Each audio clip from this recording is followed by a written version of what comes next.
할렐루야.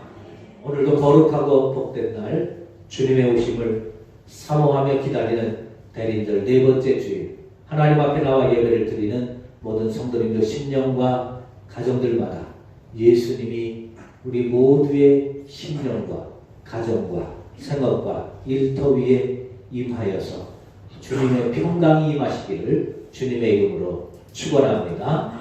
옆에 계신 분들과 함께 인사하겠습니다. 예수님의 평화가 임하기를 기도합니다. 예수님의 평화가 임하기를 기도합니다. 예수님의 평화가 임하기를 기도합니다. 감사합니다. 우리 임장모님이 제일 적극적으로 일어나셔서 인사해 주시고 감사합니다. 가슴에 손을 얹고 우리 자신을 이렇게 축복하겠습니다. 나는 예수님을 통해 구원받은 사람입니다. 나는 잘 되는 사람입니다. 할렐루야. 예수님의 구원이 우리의 영혼뿐만 아니라 우리의 육신에도 우리의 삶에도 모든 영역에 구원으로 임하시기를 주님의 이름으로 축원합니다. 예수님을 믿지 않는 철학자가 있었습니다. 이 철학자가 예수님을 믿지 않는 이유를 이렇게 말합니다. 기독교에서 하는 말이 말도 안 된다. 어떻게 그런 말을 하면서 믿으라고, 신이라고 믿으라고 그러느냐. 세상에 십자가에 죽는 신이 나를 믿으라고 하는 게 말이 되느냐. 세상에 이런 종교는 없다는 거죠.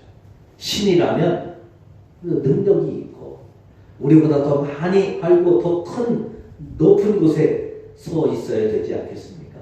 그런데 기독교의 신은 사람들 손에 비참하게 죽어가면서 내가 하나님이다. 내가 너희를 만들었다. 내가 너희를 구원한다. 그러니 나를 믿으라. 이런 신이 도대체 어디 있느냐는 겁니다. 그런 신을 도대체 어떻게 믿겠냐는 것입니다. 그래서 나는 예수를 믿지 않는다. 그렇게 말했습니다. 그런데 그 철학자가 나중에 예수님을 믿었습니다. 그 사람들이 물었어요. 아니, 선생님은 예수님을 안 믿는다고 그러면서 어떻게 예수님을 믿습니까? 그 말도 안 되는 기독교의 신을 어떻게 믿습니까? 그랬더니 그 교수님이 똑같이 대답을 했어요.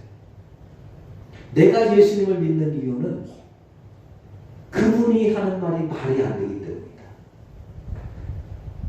동정녀 처녀의 몸에서 태어나고 사람들에 의해서 십자가에 죽어가면서 내가 하나님이다. 내가 너희를 만들었다. 내가 너희를 구원한다. 나를 믿으라고 하는 이 말도 안 되는 말을 하는 이런 신은 세상에 없다. 우리가 아는 신은 우리가 이해할 수 있는 상식선의 이야기를 하고 그들이 말하는 것은 우리가 받아들일 것들을 이야기하는데 기독교의 신은 그렇지 않다. 그래서 안 믿는다고 그러더니 그것 때문에 믿는다는 말이 그게 무슨 말입니까? 그러니까 이분이 그렇게 말했어요. 세상에 그렇게 말하는 것은 정신병자거나 아니면 진짜거나 둘 중에 하나다. 내가 아무리 예수를 연구하고 찾아봐도 정신병자는 아니고 모자라는 것은 아니고 이건 진짜일 수밖에 없다. 그래서 나는 그분을 진짜 참 신인 줄로 받아들이고 믿기로 했다는 것입니다. 여러분, 우리가 믿는 하나님은 그럴듯한 분이 아닙니다. 우리가 이해하고 우리가 할 수 있는, 우리가 이해할 수 있는 수준을 이해하는, 말하는 분이 아닙니다. 우리가 상상할 수 없는 것들을 말하고 계시잖아요. 우리가 받아들일 수 없는 것들을 약속하고 계시잖아요. 그분이 진짜가 아니면 기독교는 그 철학자의 말대로 벌써 무너져버리고 말았을 거예요. 그 말도 안 되는 말을 하는 신을 누가 믿겠습니까? 그러나 그분이 참된 하나님이시기에 그분이 하나님이시지만 사람의 몸을 입고 이 땅에 오셨고 천하의 몸에서 오셨고 우리를 구원하러 오셨고 우리를 용서하시기 위하고 구원하시기 위하여 십자가에 죽으셨다가 3일 만에 다시 살아나셨습니다. 이것이 복음이고 이것이 기독교의 진리입니다. 이것을 믿으시나요? 믿으시나요? 이번 성탄절에 하나님의 구원의 은총이 우리 모두에게 이 예수 그리스도를 확실히 나의 구주로 믿고 영접하는 은총이 임하시기를 주님의 이름으로 축원합니다. 그동안 예수님은 바리새인들과 사두개인들로부터 수많은 질문 공세를 받았습니다. 그 질문들을 받을 때마다 예수님은 하나하나 다 풀어주셨고 설명해 주셨습니다. 그럴 때마다 많은 사람들이 예수님의 말씀에 은혜를 받았고 그들이 알지 못하는 큰 깨달음을 얻게 되었습니다. 그래서 하나님을 믿고 구원의 자리에 들어가게 됐지요. 그런데 문제는 정작 그 질문을 했던 당사자들인 바리새인들과 사두개인들은 여전히 예수 그리스도를 믿고 있지 않는 것입니다. 그들을 바라보고 받아들이지 않는 거죠. 요즘으로 말하면 목사님, 장로님, 권사님, 집사님들이 믿지 않는 거예요. 직분은 있는데 열심히 하나님은 믿는다고 하는데 예수님을 믿지 않는 겁니다.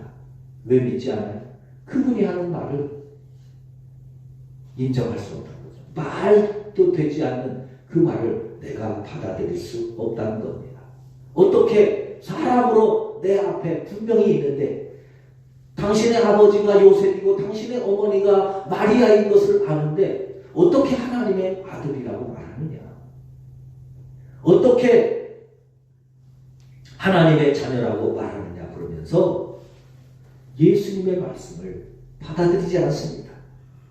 그리고 자신들은 하나님을 잘 믿고 있다고 착각하면서 예수님의 말씀에 따박따박 반론을 제기하면서 질문을 하고 있는 것입니다. 그런 바리새인들에게 예수님이 지금까지 다 계속 설명해 주시다가 마지막 이제 그들에게 예수님이 질문을 하시게 됩니다. 두 가지 질문을 합니다. 오늘 본문 41절, 42절입니다. 우리 한번 읽어보실까요? 41절, 42절 시작. 바리새인들이 모였을 때에 예수께서 그들에게 물으시되 너희는 그리스도에 대하여 어떻게 생각하느냐? 누구의 자손이냐? 대답하되 다윗의 자손이니라. 아멘. 이스라엘 백성들은 선지자의 예언을 통해서 하나님이 약속하신 메시아를 항상 기대하고 있었습니다. 우리에게 하나님은 우리를 구원하실 수 있는 메시아를 보내주실 것이다. 그 메시아는 다윗의 자손으로 오시게 될 것이라고 하는 기대감을 갖고 있었습니다.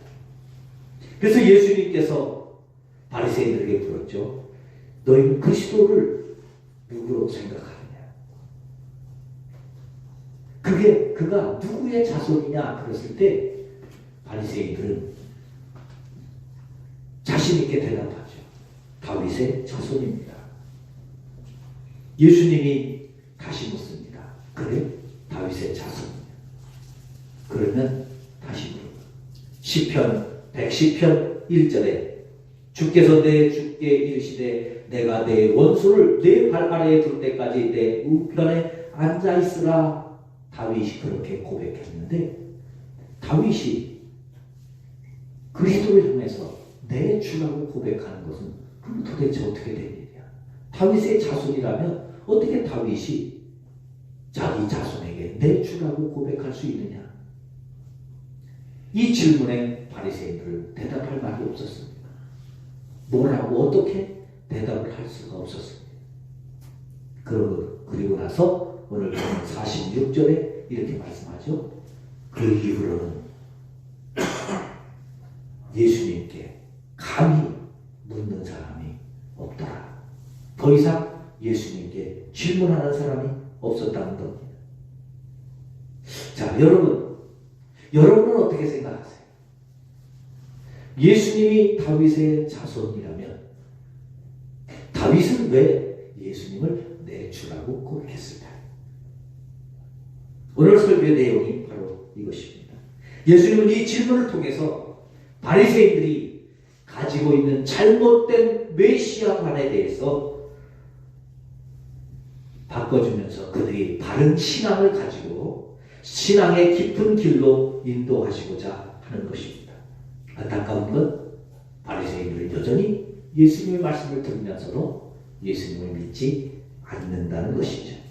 오늘 그러나 우리는 이 말씀을 통해서 우리의 마음속에 우리의 삶 속에 예수 그리스도가 온전히 나의 구주이시고 나의 하나님이신 것을 알게 되고 깨닫게 되고 고백하게 되고 그분을 믿고 만나게 되는 축복이 있기를 주님의 이름으로 축원합니다. 먼저 성경을 알아야 예수님을 알고 만나고 믿을 수가 있습니다. 아는 것이 힘이다 라는 말을 아시죠? 영국의 유명한 철학자 베이컨이 한 말입니다. 아는 것이 힘이다. 그러나 여러분, 아는 것이 힘으로 끝나지 않습니다. 아는 것은 힘이 될 뿐만 아니라 생명이 되고 구원도 되고 우리의 삶을 바꾸어 주게 되는 줄로 믿습니다. 호세아 4장 6절에서 이렇게 말씀합니다. 내 백성이 지식이 없으므로 망하는도다. 사람들이 왜 망하느냐? 사람들이 왜 지옥 가느냐? 알지 못해서.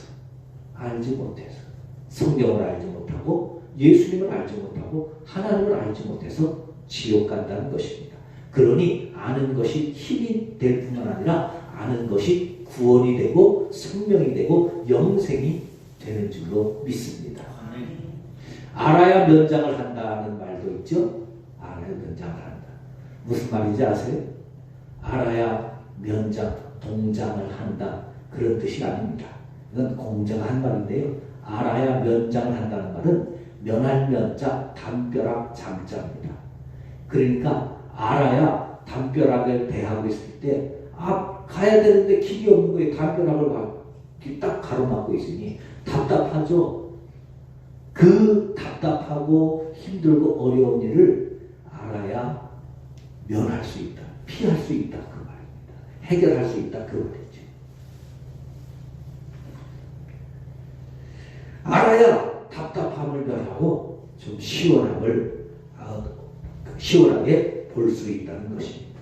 성경을 알면 영의 길이 열리고 성경을 알아야 천국 가는 길이 보이고 성경을 알아야 내가 이 땅에서 어떻게 살아야 되는지를 볼 수 있는 면장할 수 있는 그런 길이 우리에게 보인다 그 말입니다. 예수님께서 바리새인들에게 너희는 그리스도에 대해서 어떻게 생각하느냐? 그가 누구의 자손이냐? 그럴 때 다윗의 자손입니다 라고 분명하게 대답하잖아요. 그들이 분명하게 대답하는 것은 메시아는 다윗의 후손으로 오실 것이라고 하는 성경을 잘 알고 있었기 때문이거든요. 예레미야 23장 5절입니다. 여호와의 말씀이니라 보라 때가 이르리니 내가 다윗에게 한 의로운 가지를 일으킬 것이다. 그가 왕이 되어 지혜롭게 다스리며 세상에서 정의와 공의를 행할 것이다. 다윗을 통해서 한 가지가 의로운 가지를 보낼 것이다.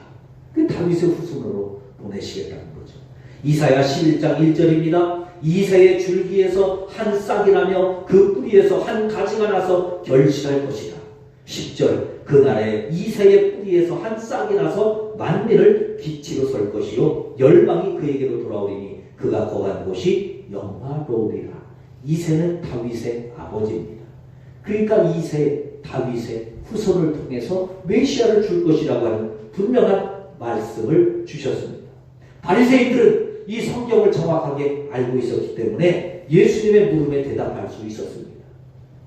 그러므로 여러분, 우리가 구원의 길을 알고 영생의 길을 알고 성탄절, 예수님이 이 땅에 태어나신 이 성탄을 제대로 알고 제대로 누리고 제대로 지내기 위해서는 성경을 알아야 돼요. 성경을 모르면 그냥 예수님이 태어나실 때 그 예수님이 누구래? 아, 저 이스라엘에 태어났대. 그 전에 한번 제가 여러 이야기한 적이 있었죠. 어떤 경로당에서 이제 할머니들이 이야기를 한답니다. 아, 우리 그 며느리 그 아버지가 돌아가셨대. 그러니까 그 옆에 있던 사람이 아니 왜? 아, 몰라. 십자가에 죽었다네. 그랬다는 거예요. 그러니까 그분이 왜 죽었대? 옆에 있는 사람이 내 그럴 줄 알았어.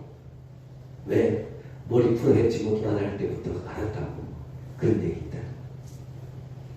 예수가 누군지, 그 며느리가 하나님 아버지. 그런데 그 예수님이 고난 주간에 돌아가셨다니까 시아버지, 그 며느리 아버지가 돌아가셨다고 말을 한다잖아요. 성경을 모르면 엉뚱한 말을 합니다. 우리가 복음서 1천도 운동을 하는 이유가 뭡니까? 복음을 알고 그 복음 속에 있는 예수를 만나고자 하는 것입니다. 성경에 근거가 없는 신앙은 뿌리가 없어서 무너지기 쉽습니다. 그래서 우리는 우리의 믿음의 뿌리가 성경 말씀이 되도록 말씀을 많이 읽고 배워서 예수님을 만나실 수 있기를 바랍니다. 예수님이 바리새인들에게 물은 것처럼 오늘 우리에게 물으시는 거예요. 그리스도가, 너희는 그리스도를 어떻게 생각하느냐? 그리스도가 누구의 자손이냐? 여러분에게 그리스도는 누구입니까? 여러분에게 성탄절은 어떤 날입니까? 여러분에게 주일날은 어떤 날입니까? 요한복음 1장에 태초에 말씀이 계시니라. 이 말씀이 하나님과 함께 계셨으니 이 말씀은 곧 하나님이시라고 말씀합니다. 말씀이 곧 하나님이시니 성경을 아는 것이 하나님을 아는 것이기 때문입니다. 로마서 3장 23절 24절에 이렇게 말씀합니다. 모든 사람이 죄를 범하였으니 하나님의 영광에 이르지 못하더니 그리스도 예수 안에 있는 속량으로 말미암아 하나님의 은혜로 값없이 의롭다함을 얻은 자 되었느냐. 그리스도가 누구시라고요? 그리스도 예수 안에 있는 속량으로 말미암아 우리가 하나님의 은혜로 값없이 의롭게 되었고 하나님의 자녀가 되었다는 거예요. 이 말씀을 모르면 왜 내 예수만을 믿으라고 하는지 알 수가 없는 거죠. 왜 우리가 꼭 예수를 믿어야 되는지, 꼭 예수를 만나야 되는지, 교회 그냥 왔다 갔다 하면 왔다 갔다 하기만 해도 되는 거 아닙니까? 아니요. 교회에 와도 예수를 만나지 못하면, 그분을 통하여 죄의 용서함의 확신을 얻지 못하면 누구도 구원을 받을 수 없습니다. 예수 그리스도, 그분이 나를 위하여 하나님 앞에 기름 부음을 받으시고, 그분이 나를 위하여 십자가에 죽으시고, 그분이 나를 위하여 십자가에 죽으셨다가 3일 만에 부활하신 것을 믿는 사람만이 온전한 구원을 받을 수 있는 것입니다. 그래서 성경을 알아야 예수님을 알고 만날 수 있는 것입니다. 두 번째로 성령을 받아야 온전한 구원을 받을 수 있습니다. 오늘 본문 43절로 45절의 말씀입니다. 바리새인들이 다윗의 자손입니다. 그러니까 예수님이 다시 두 번째 묻습니다. 43절로 45절까지 같이 합독합니다. 이르시되 그러면 다윗이 성령에 감동되어 어찌 그리스도를 주라 칭하여 말하되 주께서 내 주께 이르시되 내가 내 원수를 내 발 아래에 둘 때까지 내 우편에 앉아 있으라 하셨소라 하였느냐. 다윗이 그리스도를 주라 칭하였은즉 어찌 그의 자손이 되겠느냐 하시니. 성경을 알면 우리가 왜 예수를 믿어야 되는지, 그분이 어떤 분인지, 그리고 그분을 믿음으로 우리가 어떻게 구원받는지를 알게 됩니다. 그런데요, 그것을 안다고 다 믿는 게 아니에요. 안다고 다 믿어지는 게 아닙니다.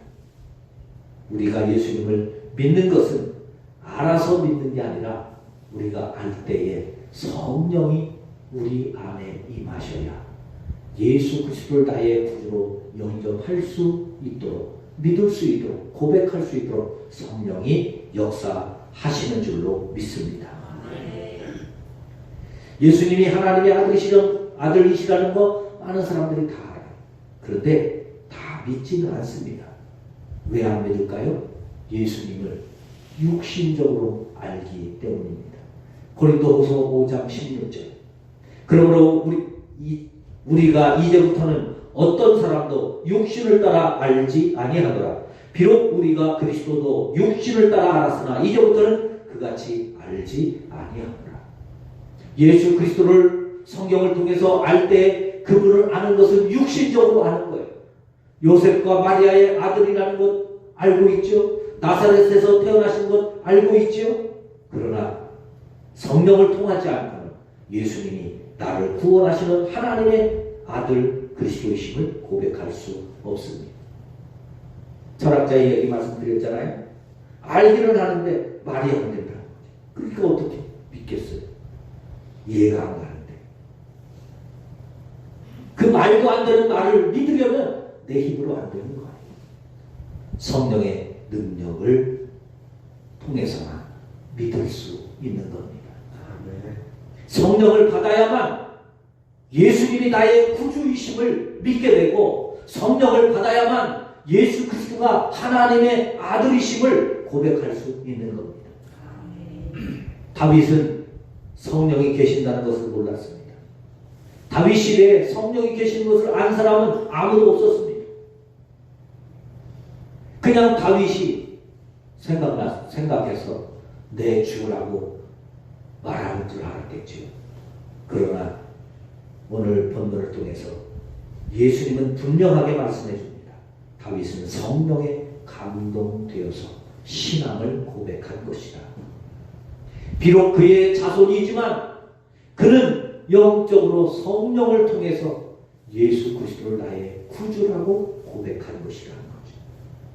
육신적으로 생각하면 나의 옥손이지만 영적으로 생각하니 성령의 기름 부음을 받고 나니 그분이 하나님의 아들 구주이심을 믿기에 내 주라고 고백할 수 있었던 것입니다.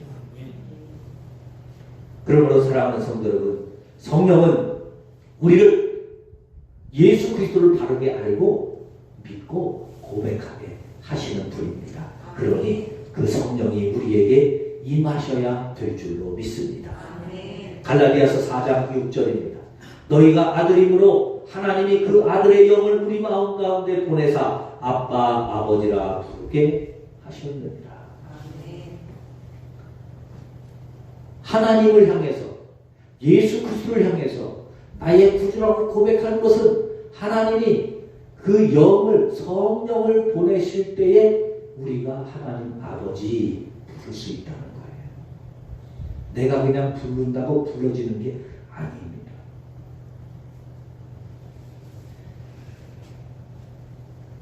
로마서 1장 3절 4절에서 바울은 우리에게 분명하게 이렇게 말합니다. 그의 아들에 관하여 말하면, 즉 예수에 말하면, 예수에 대하여 말하면 육신으로는 다윗의 혈통으로 나셨고 성결의 영으로는 죽은 자들 가운데서 부활하사 능력으로 하나님의 아들로 선포되셨으니 곧 우리 주 예수 그리스도시라. 육신적으로는 다윗의 혈통으로 나셨지만 성령을 통해서 그분은 하나님의 온전한 자녀가 되었고 아들이 되었고 구원주가 되어서 모든 사람들에게 그분은 우리의 주요, 자기 백성을 죄에서 구원하는 예수요, 하나님의 기름 부음을 받은 그리스도가 되셨다고 고백하고 있는 것입니다. 그러므로 다윗이 예수님을 주님이라고 말할 수 있었던 것은 성령을 통하여 그분이 하나님의 아들이심을 깨달았기, 믿었기 때문입니다. 그러나 바리새인들은요, 예수님을 육신적으로만 알았기에 성령이 그들에게 임하지 않았기 때문에 예수님을 영접하지 못하는 거예요. 믿지 못하는 거예요. 그분의 지혜는 뛰어나다고 인정하지만 믿을 수 없는 거예요. 그래서 예수님이 요한복음 20장 22절에서 부활하신 이후에 제자들에게 주신 첫 번째 말씀이 뭡니까? 성령을 받으라. 성령을 받으라. 성령을 받아야 부활의 주님을 보았어도 믿을 수 있지. 성령이 아니고는 부활의 주님을 보고도 다 안 믿는 거예요. 500여 성도들이 예수님의 부활을 보았지만 여러분 그들이 다 믿었습니까? 안 믿잖아요. 우리가 신앙생활을 얼마나 잘못하는 것인지 하나님 나한테 좀 보여주세요. 그러면 믿겠습니다. 하나님이요 한두 번 속아요. 본다고 믿는 게 아니에요. 성령을 받아야 믿습니다. 성령의 사람이 되어야 합니다. 그러므로 성령에 우리에게 임하실 수 있기를 사모하실 수 있기를 바랍니다. 로마서 8장 14절 무릇 하나님의 영으로 인도함을 받는 사람은 곧 하나님의 아들이다. 성령의 인도함을 받아야 하나님의 아들이 될 수 있지. 성령이 아니고는 백날 천날 교회에 와도 하나님의 아들이 안 됩니다. 그래서 우리는 성령이 우리 안에 임하시도록 하나님을 아버지라고 온전히 믿고 영접할 수 있도록 성령이 우리 안에 임하시도록 기도해야 될 줄로 믿습니다. 고린도전서 12장 3절 성령으로 아니하고는 누구든지 예수를 주시라 할 수 없느니라. 그래서 예수님이 부활 이후에 하나님께서 하신 가장 크고 가장 많은 역사는 성령을 부어주시는 일이었습니다. 사도행전 1장 4절 사도와 함께 모이사 그들에게 분부하여 이르시되 예루살렘을 떠나지 말고 내게서 들은 바 아버지께서 약속하신 것을 기다리라. 그리고 그들이 마가다락방에 모여서 하나님 앞에 기도했을 때 120명의 성도들에게 성령을 부어주셨습니다. 그리고 그 이후에 사도행전을 읽어보면 계속해서 하나님이 성령을 주시는 이야기들로 가득 차 있습니다. 사람들이 회개할 때 성령을 주셨습니다. 또 사도들에게 안수받을 때 성령을 주셨습니다. 하나님의 말씀을 들을 때 성령을 주셨습니다. 계속해서 성령 부어주시는 일들이 계속. 그래서 사도행전은 성령행전이라고 하지 않습니까? 성령행전인 사도행전을 읽어보세요. 교회 부흥의 역사가 계속해서 일어납니다. 왜? 성령 받은 사람들은 누구든지 예수를 나의 구주라고 고백하게 되어 있거든요. 그러니 주님 앞으로 나올 수 있게 되어 있거든요. 여러분 우리 교회가 부흥하기를 원하십니까?